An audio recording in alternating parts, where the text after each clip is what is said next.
नमस्कार, KP news के bulletin में आपका स्वागत है। मैं हूं अश्विनी आपके साथ। चलिए शुरू करते हैं आज के खबरों का सिलसिला। उससे पहले एक नजर आज के सुर्खियों पर डालते हैं। कर्नाटक विभाग द्वारा बीदर जिले के लिए 9 मॉर्चरी बॉक्स दिए गए हैं। बॉक्स वितरण कार्यक्रम जामिया मस्जिद में रखा गया। भाजपा ने विधायक बसंत पाटिल यत्नाल को कारण बताओ नोटिस भेजा। स्थानीय निकाय चुनाव से पहले शिव कुमार ने कहा, हसन रैली कांग्रेस का कार्यक्रम। महाराष्ट्र सीएम पद की रेस के बीच भाजपा का बड़ा कदम, इन 2 दिग्गज नेताओं को बनाया पर्यवेक्षक। आम आदमी पार्टी में शामिल हुए अवध ओझा, बताया किस कारण आए राजनीति में, दिल्ली से लड़ सकते हैं विधानसभा का चुनाव।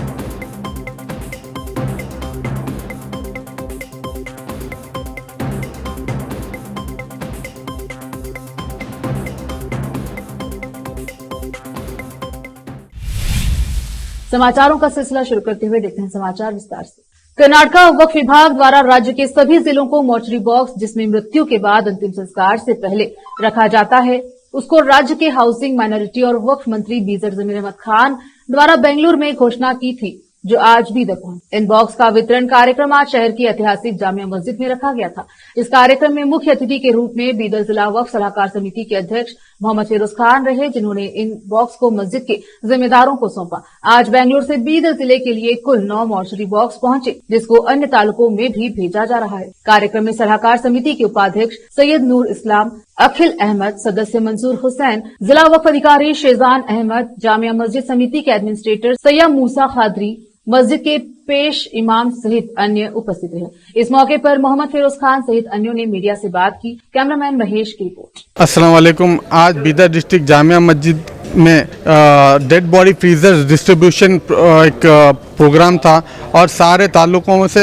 जो कमेटी के लोग थे वो आए थे और डेमो प्रोग्राम था यहाँ पे, और बहुत अच्छे से हुआ है अल्हम्दुलिल्लाह, सभी की दुआओं की वजह से। और इसका जो फ़ायदे हैं ये सारी कौम को और हमारे बीदर डिस्ट्रिक्ट को पहुँचेगा। इसका बहुत बहुत शुक्रिया अदा करता हूँ मैं हमारे ज़मीर अहमद खान साहब का, जो वो नया कॉन्सेप्ट लाए हैं। ये 3 कॉन्सेप्ट में से ये एक है कि वक्फ बोर्ड की ज़मीन पे माइनॉरिटी कॉलेजेस, पीयू कॉलेजेस बना रहे हैं कि हमारे मुसलमानों को ज़्यादा से ज़्यादा उसका फ़ायदा पहुँचे, क्योंकि हमारे मुसलमान इल्मी तबके में बहुत पीछे हैं।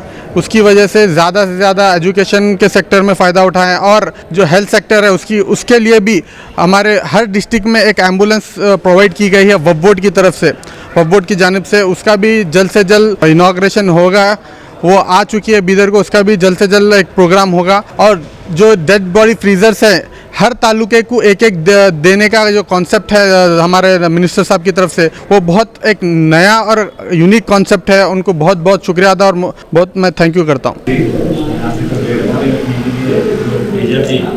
ये बहुत अच्छी बात है, ये शहर के लिए नहीं बल्कि जितने देहाती वहाँ तक हम देंगे। और आप जमीयत के जो हमारे सदर हैं, वक्फ बोर्ड के जो सदर हैं, उनका बहुत शुक्रिया अदा करता हूँ। तमाम हमारे जितने भी वक्फ बोर्ड के जायजा भी हैं, इन पर इनकी निगरानी रहे और इनके ऊपर भी अमल करें। मैं इतना आपका शुक्रिया अदा करता हूँ। जो देहातों में ऐसे परेशानी जाती है फ्रीज के वास्ते, हैदराबाद, बॉम्बे, पूना, मैं देखते रहता हूँ हमेशा के वास्ते कितनी तकलीफ जाती है, कहते जाके गवर्नमेंट हॉस्पिटल में फीस के वास्ते डिमांड चालू करते हैं। लेकिन आज के दिन government of Karnataka Waqf board की तरफ से ज़मीर अहमद साहब का मैं बहुत दिल से शुक्रिया अदा करता हूँ कि वो आने के बाद 2-3 प्रोग्राम बहुत बेहतरीन करेंगे। और उसके साथ बीदर के लिए फिरोज खान साहब का भी किस्मत अच्छा है, क्योंकि इनके हाथों से इतना बड़ा काम हो रहा है। ये बहुत बड़ी बात है, ये छोटी बात नहीं है। हर आदमी इसके लिए उनके साथ तारुफ करना पड़ता है। हम आगे बढ़ के अगर और पूरा डिमांड करेंगे तो हमारी कोशिश में ऐसे ग्रांट के बारे में मैं बोलना चाहता हूँ कि खास करके हमारे भारतीयों को ग्रांट नहीं करते। इसकी क्या वजह मैं समझ नहीं आता। इससे पहले भी कितने हो गए तो हम ग्रांट के वास्ते डाले, लेकिन ग्रांट नहीं हुआ। इस वक्त तो मैं फिरोज साहब से मैं रिक्वेस्ट करता हूँ कि बाकी भी ग्रांट के वास्ते भी मस्जिद हो या इदारा जो भी है उनको ग्रांट करेंगे, देंगे बोल के मैं उनसे उम्मीद रखते हुए मैं खुशी जाहिर करता हूँ। फिर एक बार मैं फिरोज साहब से मैं रिक्वेस्ट करता हूँ कि उन्होंने बेहतरीन तरीके से उन्होंने जो काम करे हम उनके साथ हैं और आवाम भी पूरे उनके साथ रहेंगे।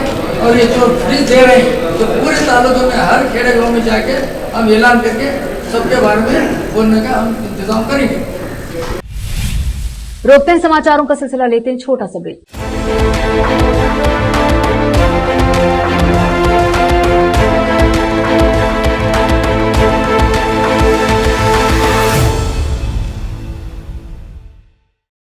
नूर एजुकेशन ट्रस्ट बीदर की ओर से चलाए जाने वाला Noor MEd and BEd college Bidar, recognised by NCTE Delhi and affiliated to Bidar university Bidar.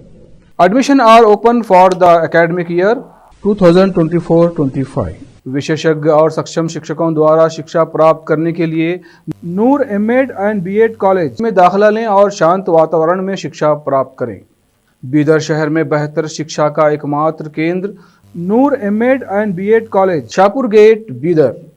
Phone numbers 9945283920, 8482221297।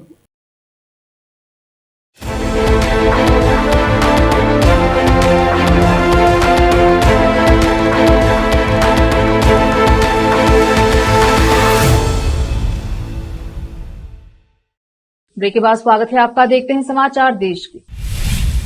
Bhajpa की कर्नाटका इकाई के अध्यक्ष बीवाई विजेंद्र और वरिष्ठ विधायक बसवन गौड़ यत्नाल के बीच तनाव बढ़ने के बीच भाजपा की केंद्रीय अनुशासन समिति ने राज्य के नेतृत्व की आलोचना करने वाली यत्नाल की टिप्पणियों के लिए उन्हें कारण बताओ नोटिस जारी किया है, जिसे पार्टी को शर्मिंदगी उठानी पड़ी।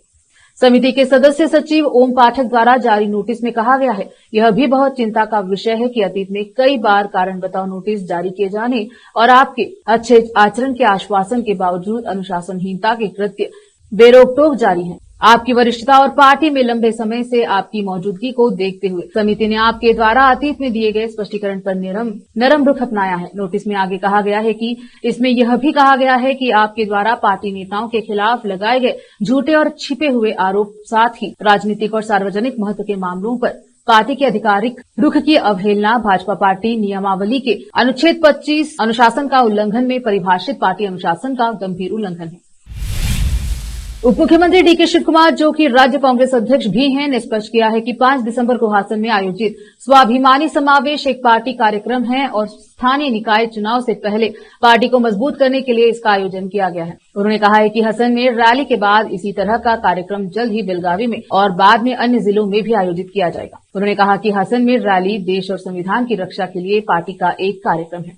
हासन कार्यक्रम में पहले मैसूर संभाग के 4 जिलों के नेताओं के साथ प्रारंभिक बैठक करने के बाद शिव कुमार ने संवाददाताओं से कहा, कांग्रेस मेरे नेतृत्व में स्वाभिमानी समावेश की पूरी जिम्मेदारी लेगी। शिव कुमार ने स्वीकार किया कि कांग्रेस जिला परिषद टीपी चुनाव को ध्यान में रखते हुए रैलियां कर रही है।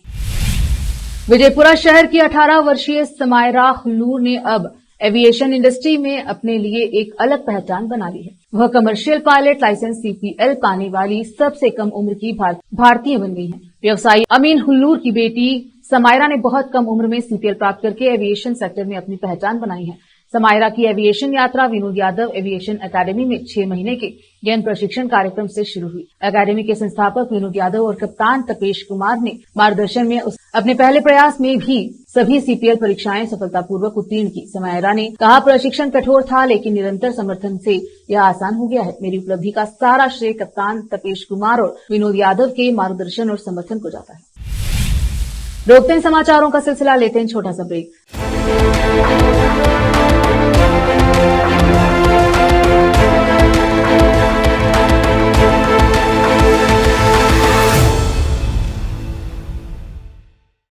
नूर एजुकेशन ट्रस्ट बीदर की ओर से चलाए जाने वाला Noor MEd and BEd college Bidar, recognised by NCTE Delhi and affiliated to Bidar university Bidar.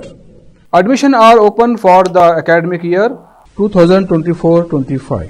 विशेषज्ञ और सक्षम शिक्षकों द्वारा शिक्षा प्राप्त करने के लिए नूर एमएड एंड बीएड कॉलेज में दाखिला लें और शांत वातावरण में शिक्षा प्राप्त करें।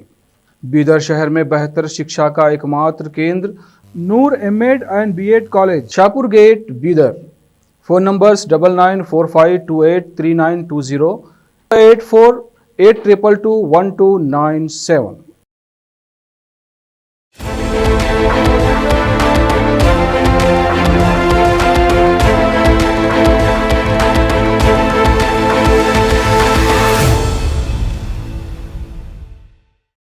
ब्रेक के बाद स्वागत है आपका। देखते हैं समाचार देश की। महाराष्ट्र में हुए विधानसभा चुनाव के परिणाम को सामने आए 1 हफ्ते से ज्यादा समय बीत चुका है। हालांकि महायुति गठबंधन यानी भाजपा, शिवसेना और एनसीपी के बीच अब तक के फैसला नहीं हो पाया है कि राज्य में मुख्यमंत्री पद किस नेता को दिया जाएगा। हालांकि इसी बीच भारतीय जनता पार्टी ने बड़ा कदम उठाया है। पार्टी ने महाराष्ट्र के लिए निर्मला सीतारामन और विजय रूपाणी को केंद्रीय पर्यवेक्षक के रूप में नियुक्त किया है। भाजपा की ओर से जारी की गई प्रेस विज्ञप्ति में कहा गया कि भारतीय जनता पार्टी के संसदीय बोर्ड ने महाराष्ट्र में पार्टी विधायक दल के नेता के चुनाव हेतु विजय रूपाणी, गुजरात के पूर्व मुख्यमंत्री एवं पंजाब के प्रभारी और केंद्रीय वित्त एवं कॉर्पोरेट मामलों की मंत्री निर्मला सीतारामन को केंद्रीय पर्यवेक्षक नियुक्त किया है। केंद्रीय पर्यवेक्षक के रूप में निर्मला सीतारामन और विजय रूपाणी महाराष्ट्र में भाजपा विधायक दल के नेता के चुनाव की जिम्मेदारी संभालेंगे। आपको बता दें कि मुंबई में आगामी 4 दिसंबर की तारीख को महाराष्ट्र में बीजेपी विधायक दल की बैठक होगी। शिक्षा के क्षेत्र में बड़ा नाम अवध प्रताप ओझा ने आम आदमी पार्टी ज्वाइन कर ली है। आम आदमी पार्टी ने राष्ट्रीय संयोजक अरविंद केजरीवाल ने उन्हें सदस्यता दिलाई है। इस दौरान दिल्ली की पूर्व डिप्टी सीएम मनीष सिसोदिया भी मौजूद रहे। पार्टी की ओर से मनीष सिसोदिया ने कहा है कि दिल्ली की शिक्षा क्रांति से प्रभावित होकर अवध ओझा ने पार्टी की सदस्यता ली है। आम आदमी पार्टी ज्वाइन करने के बाद अवध ओझा आगामी विधानसभा चुनाव को लेकर प्रचार करेंगे। साथ ही दिल्ली में विधानसभा का चुनाव भी लड़ सकते हैं। इसके पहले ही वह लोकसभा का चुनाव लड़ने को लेकर इच्छुक थे। पार्टी ज्वाइन करने के बाद ओझा ने कहा है कि वह राजनीति और शिक्षा के क्षेत्र में चुनने की बात कही जाए तो वह शिक्षा को ही चुनेंगे। साथ ही अवध ओझा ने कहा कि राजनीति में आने का मतलब है कि वह शिक्षा के क्षेत्र में सर्वोच्च काम करे। वह पार्टी की शिक्षा नीति से काफी प्रभावित रहे, इसीलिए आम आदमी पार्टी का हिस्सा बने। केंद्रीय मंत्री नितिन गडकरी ने सोमवार को महाराष्ट्र के नागपुर में कहा कि राजनीति असंतुष्ट आत्माओं का सागर है, जहां हर व्यक्ति दुखी है और अपने वर्तमान पद से ऊंचे पद की आकांक्षा रखता है। जीवन के 50 स्वर्णिम नियम नामक पुस्तक के विमोचन के अवसर पर गडकरी ने कहा कि जीवन समझौतों, बाध्यताओं, सीमाओं और विरोधाभासों का खेल है। भारतीय जनता पार्टी भाजपा के वरिष्ठ नेता ने कहा कि चाहे व्यक्ति पारिवारिक, सामाजिक, राजनीतिक या कॉर्पोरेट जीवन में हो, जीवन चुनौतियों और समस्याओं से भरा है और व्यक्ति को उनका सामना करने के लिए जीवन जीने की कला को समझना चाहिए। गडकरी का यह बयान ऐसे समय पर आया है जब महाराष्ट्र के मुख्यमंत्री पद को लेकर खींचातान जारी है। कई राजनीतिक जानकारों का मानना है कि देवेंद्र फडणवीस एक बार फिर महाराष्ट्र के मुख्यमंत्री बन सकते हैं। वहीं कुछ लोग कयास लगा रहे हैं कि मध्य प्रदेश और राजस्थान की तरह महाराष्ट्र में भी बीजेपी चौंकाते हुए किसी नए चेहरे को सीएम बना सकती है। महाराष्ट्र में 2019 चुनाव के बाद सीएम पद के लिए बहुत अनबन हुई थी। इसी वजह से पहले गठबंधन टूटा, फिर पार्टियां भी टूटी। ऐसे में गडकरी के बयान को सीएम पद से जोड़कर देखा जा रहा है। बिहार के जहानाबाद जिले में दर्दनाक हादसा हो गया है। यहां पटना गया रेलखंड पर वंदे भारत एक्सप्रेस ट्रेन की चपेट में आने से कांग्रेस नेता की मौत हो गई। घटना मुगधमपुर स्टेशन के पास की है। मृतक काको प्रखंड के काजी दौलतपुर गांव निवासी रामचंद्र सोनी बताए जाते हैं, जो कि कांग्रेस पार्टी के प्रखंड अध्यक्ष थे। मिली जानकारी के अनुसार रविवार की शाम कांग्रेस नेता रामचंद्र सोनी किसी काम से मुगधमपुर इलाके में आए थे। वह ट्रेन पर चढ़ने के लिए रेलवे पटरी के रास्ते से मुगधमपुर स्टेशन जा रहे थे। तभी वंदे भारत एक्सप्रेस की चपेट में आ गए, जिससे उनकी घटनास्थल पर ही दर्दनाक मौत हो गई। इस संबंध में कांग्रेस जिलाध्यक्ष गोपाल शर्मा ने बताया कि रामचंद्र सोनी काको प्रखंड के अध्यक्ष थे। वह मुगधमपुर स्टेशन पर खड़े थे। इसी दौरान पीजी रेलखंड से गुजर रहे थे। वंदे भारत एक्सप्रेस ट्रेन की चपेट में आ गए, जिससे उनकी मौत हो गई। 55 वर्षीय मृतक कांग्रेस नेता काफी साधारण परिवार से थे। उनके निधन से परिवार के लोगों पर दुखों का पहाड़ टूट पड़ा है। कांग्रेस के नेताओं ने बताया है कि वे पार्टी से लंबे समय से जुड़े थे। 2 बार से लगातार काको के प्रखंड अध्यक्ष थे। मृतक कांग्रेस के प्रखंड अध्यक्ष के 2 बेटे और 4 लड़कियां हैं, जिसमें 2-3 बच्चे काफी छोटे हैं। उनकी देखरेख की जिम्मेदारी उनकी बेवा पर आ गई है। भारतीय किसान परिषद, किसान मजदूर मोर्चा और संयुक्त किसान मोर्चा समेत कई अन्य संगठनों के बैनर तले एक बार फिर से किसान आज दिल्ली कूच करेंगे। किसान अपनी 5 प्रमुख मांगों को लेकर सोमवार को संसद परिसर की ओर मार्च करेंगे, जिसके कारण दिल्ली एनसीआर क्षेत्र में सुरक्षा बढ़ा दी गई है और कई रूट बदल दिए गए हैं। किसानों का मार्च आज दोपहर 12 बजे महामाया फ्लाईओवर के पास से शुरू होगा और पैदल और ट्रैक्टरों पर बैठकर किसानों का विशाल समूह आज दिल्ली की ओर बढ़ेगा। एक बार फिर से रोकते हैं समाचारों का सिलसिला, लेते हैं छोटा सा break.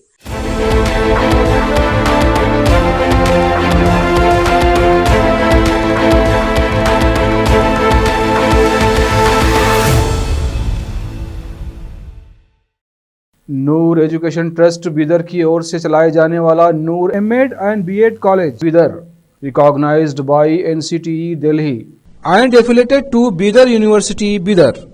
Admission are open for the academic year 2024-25 विशेषज्ञ और सक्षम शिक्षकों द्वारा शिक्षा प्राप्त करने के लिए नूर एमएड एंड बीएड कॉलेज में दाखिला लें और शांत वातावरण में शिक्षा प्राप्त करें। बीदर शहर में बेहतर शिक्षा का एकमात्र केंद्र Noor MEd and BEd college, Shahpur gate, Bidar. Phone numbers 9945283920, 8482221297।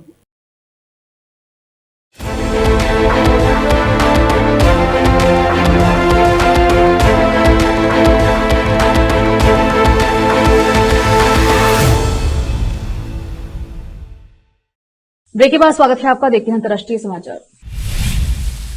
पश्चिम अफ्रीकी देश गिनी में एक फुटबॉल मैच के दौरान जमकर हिंसा हुई। यहां फैंस की आपस में झड़प हो गई, जिसमें 100 से ज्यादा लोगों की मौत हुई है। स्थानीय अस्पताल के सूत्रों ने इस घटना को लेकर एएफपी को बताया कि रविवार को गिनी के दूसरे सबसे बड़े शहर जेरेकोर में एक फुटबॉल मैच के दौरान फैंस के बीच झड़प में दर्जनों लोग मारे गए हैं। एक डॉक्टर ने ये नाम न छिपाने की शर्त पर बताया कि अस्पताल में जहां तक नजर जा रही है वहां तक शवों की कतार लगी हुई है। कई शव गलियारों में फर्श पर पड़े हुए मुद्दाघर भरा हुआ है। सोशल मीडिया पर इस हिंसा के कई वीडियोज वायरल हुए हैं। वायरल वीडियो में पुष्टि नहीं की जा सकी कि वीडियो मैच के बाहर सड़क पर अफरा तफरी का माहौल दिख रहा है। प्रत्यक्षदर्शियों के मुताबिक गुस्साए प्रदर्शनकारियों ने जेरेकोर पुलिस स्टेशन में भी तोड़फोड़ की और आग लगाई।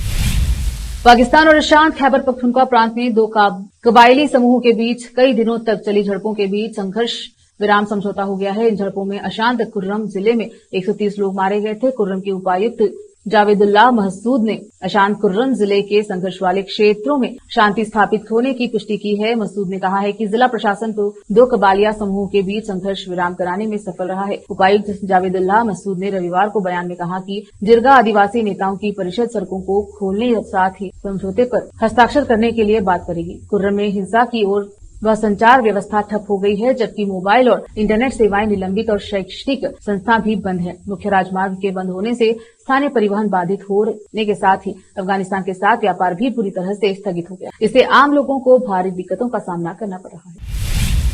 फिर से एक नजर आज की सुर्खियों पर। कर्नाटक विभाग द्वारा बीदर जिले के लिए 9 मॉर्चरी बॉक्स दिए गए हैं। बॉक्स वितरण कार्यक्रम जामिया मस्जिद में रखा गया। भाजपा ने विधायक बसंतगौड़ पाटिल यत्नाल को कारण बताओ नोटिस भेजा। स्थानीय निकाय चुनाव से पहले शिव कुमार ने कहा हसन रैली कांग्रेस का कार्यक्रम। महाराष्ट्र सीएम पद की रेस के बीच भाजपा का बड़ा कदम, इन दो दिग्गज नेताओं को बनाया पर्यवेक्षक। आम आदमी पार्टी में शामिल हुए अवध ओझा, बताया किस कारण आए राजनीति में, दिल्ली से लड़ सकते हैं विधानसभा का चुनाव।